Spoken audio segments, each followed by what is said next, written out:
What makes an horror game scary? Why some games are not scary like others? And why the more you play, the less you are scared? Follow me and let's dive in this discussion about monsters, fear and horror.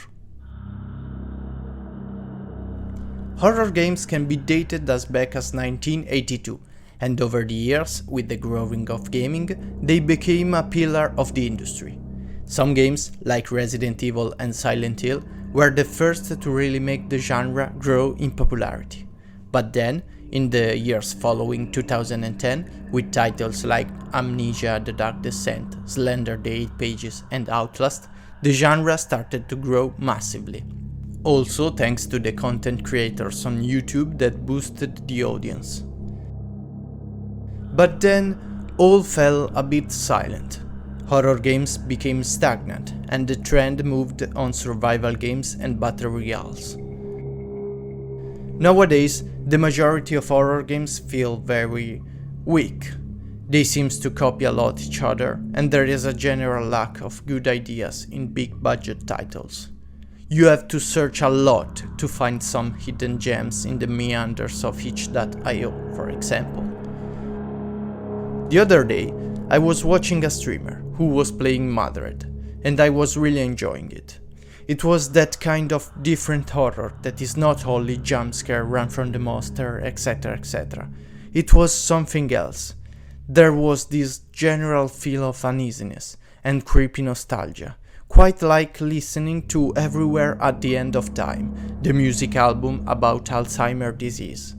Anyway, in particular, there was this scene. The day has passed, and you are going to bed. It's very dark. It's difficult to see even few meters ahead.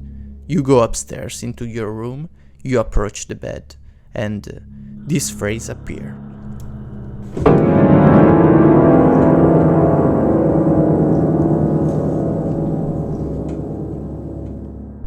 You felt it, right?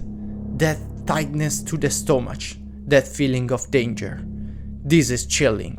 This is horror. A single sequence of words that can freak you out without the need of a jump scare or other cliché stuff. This also reminds me a lot about the shortest horror story written by Frederick Brown in 1948. The story goes like this. The last man on earth sat alone in a room.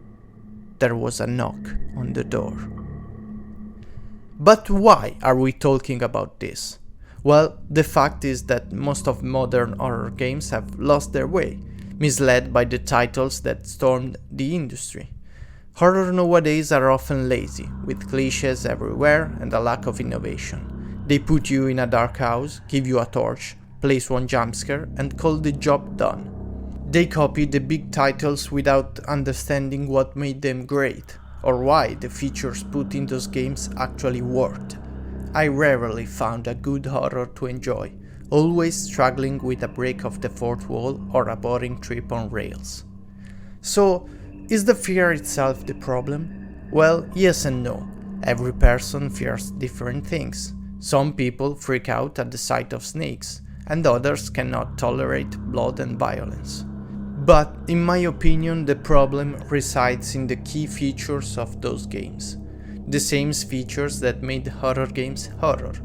And these features are as following. The darkness.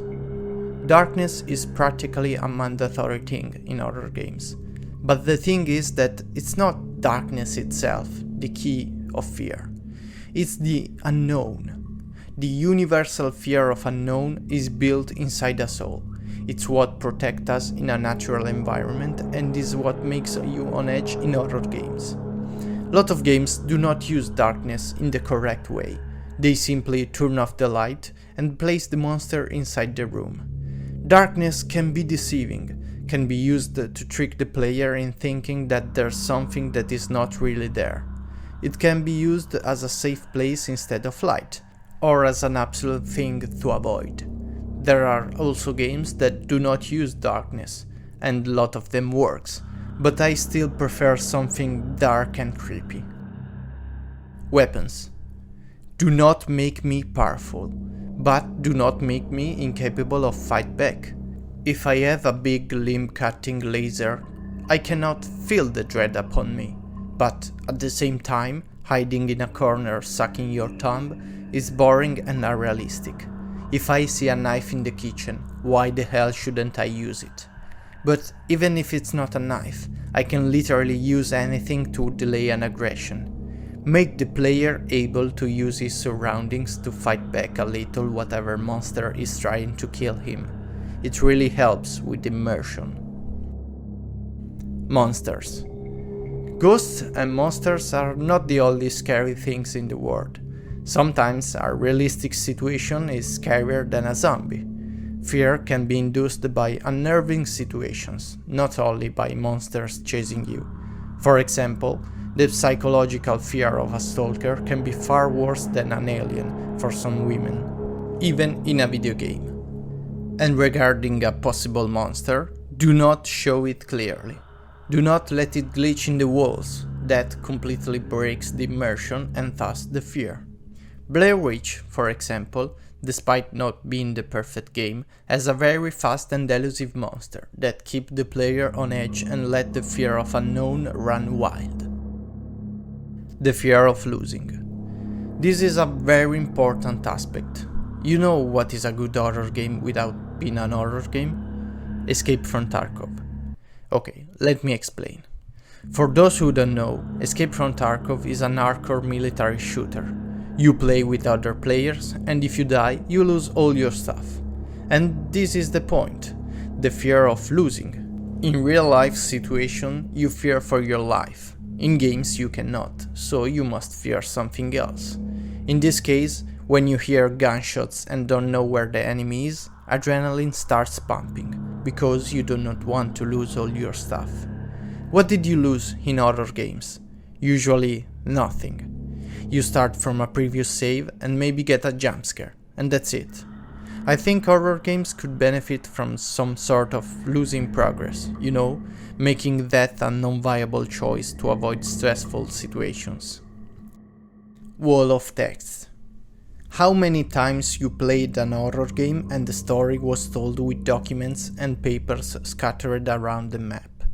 This is a cheap way for developers to tell the story, but it has been used and reused, and a lot of players skip directly that part. There are a lot of ways to tell a story, from cutscenes to visual hints. Developers shouldn't limit themselves. These were the major points that are always used in horror games and often missed completely. Developing a game is not an easy task at all, but this is a simple discussion made for entertainment. And you? What are your favorite games? What do you think about the features in those games? Let us know in the comment section. And after that, turn off the lights, sit back on your chair, and enjoy some good horror experiences. See you in the next video.